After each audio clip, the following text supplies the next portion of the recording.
Hello everyone, exercise 3.1 के question number 5 की तरफ चलते हैं। Half the perimeter of the rectangular garden whose length is 4 metre more than its width is 36 metre. Find the dimension of the garden. इस question की USP है सिर्फ और सिर्फ इसकी लैंग्वेज। इसमें जो यूनिक चीज़ है या फिर जो इसमें नंबर दिलाने वाली चीज़ है वो है सिर्फ इसकी लैंग्वेज। अगर आपने लैंग्वेज समझ ली तो आपके नंबर आ जाएंगे। क्या है, सबसे पहले पढ़ते हैं। Half the perimeter of the rectangular garden. इसने हमसे पेरीमीटर की बात करी है किसी रेक्टेंगल की। रेक्टेंगुलर गार्डन है तो पेरीमीटर ऑफ रेक्टेंगल हमें पता होनी चाहिए। क्या होता है? 2l+b। अच्छी बात है।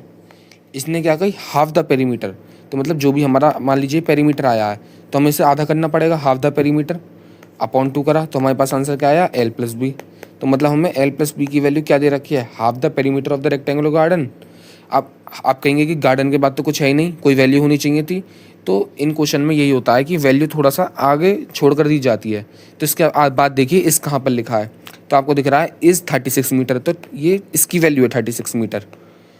Half the perimeter of the rectangular garden, हमने पेरीमीटर निकाला, उसका हाफ कर दिया, उसकी वैल्यू इसने क्या बताई बहुत आगे जाके? इस 36 मीटर। अच्छी बात है।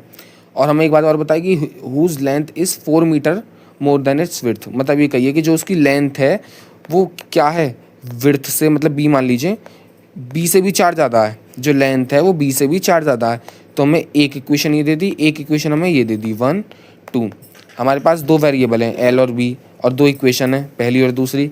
तो जब भी हमारे पास दो वेरिएबल होते हैं और दो इक्वेशन होती हैं तो हम दोनों के दोनों वेरिएबल की वैल्यू निकाल देते हैं। और इससे हमने यही कहा है कि डायमेंशन बताने गार्डन के। डायमेंशन का मतलब होता है एल और बी की वैल्यू। तो मैंने आपको ओवरव्यू दे दिया, मैं इसका सोल्यूशन करके दिखाता हूँ। लेट, सबसे पहले हम इसमें लेट करेंगे।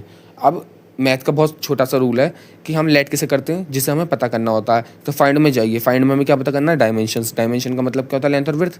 तो इसका मतलब हमें सबसे पहले लेट करना पड़ेगा। लेंथ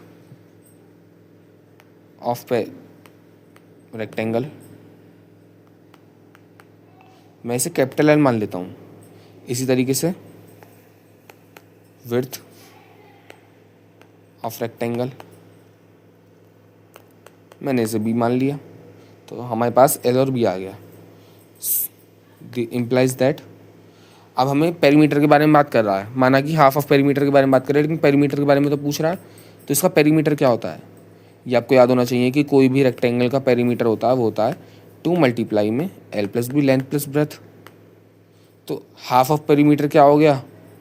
हाफ ऑफ पेरीमीटर मतलब इसका आधा। सो पेरीमीटर बाय 2 की वैल्यू क्या हो गई? l+b, जिसकी वैल्यू हमें दे रखी है। क्या? आप देखिए, ध्यान से देखिए, half of the perimeter of rectangular garden, क्या है इसकी वैल्यू? दूर देखिए, इसके बाद 36, तो इसकी वैल्यू हम लिख देंगे 36।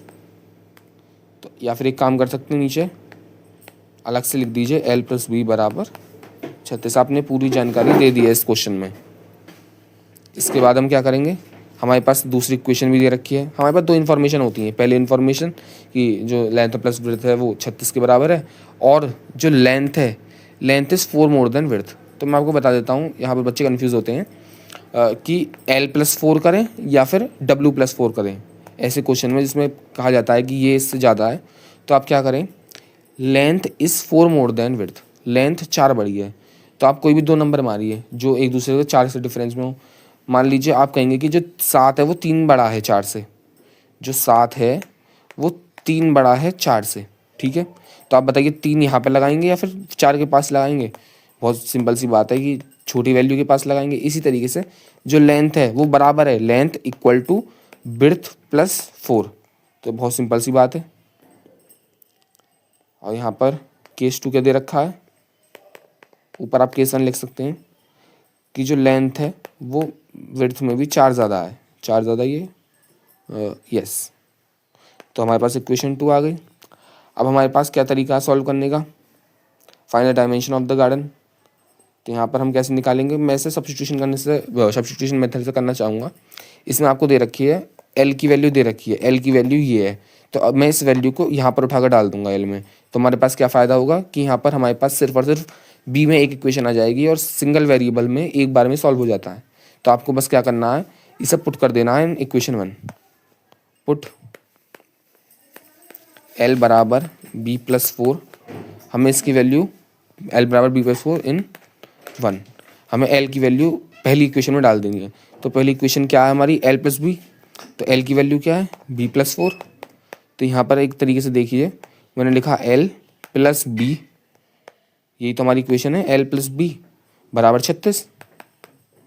बहुत सिंपल सी बात है, तो सब्स्टिट्यूशन मेथड आता है वो आपको। बाकी प्लस करिए, 2b equal to 36 minus 4, 2b equal to 32। हमें विड्थ की वैल्यू आ गई 1 और 16 मीटर लिख दीजिए आगे। अगर हमें b की वैल्यू पता चल गई तो l की वैल्यू क्या होगी, देयरफॉर, या फिर हम यहाँ पे लिख सकते हैं नीचे, पुट b बराबर 16। अब आप इस वैल्यू को चाहे पहले में डाल दीजिए चाहे दूसरे में डाल दीजिए, मैं इसे दूसरे में डाल देता हूँ, इनटू दूसरी इक्वेशन क्या थी हमारी, ध्यान से देखिए, l equal to B plus 4, L equal to B क्या है, बी 16 है प्लस 4। तो हमारे पास l की वैल्यू क्या आ गई, 20 मीटर। हमसे क्या पूछा है, पेरीमीटर। हैंस आपको मैं पेरीमीटर लिखने का तरीका दिखाता हूँ। Hence perimeter of rectangle is length into breadth होता है, मतलब लेंथ और ब्रेथ होता है, वो लेंथ और ब्रेथ होता है। तो या तो आप इस तरीके से लिख सकते हैं कि लेंथ कॉमा विड्थ कितनी आई थी हमारे पास, 16, हाँ 16।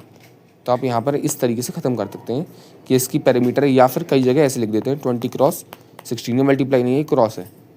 तो आप यहाँ पर ख़त्म कर सकते हैं। अगर आपको कुछ भी चीज़ समझ में ना आई हो तो बता देना, और समझ में आए तो लाइक और सब्सक्राइब ज़रूर करना।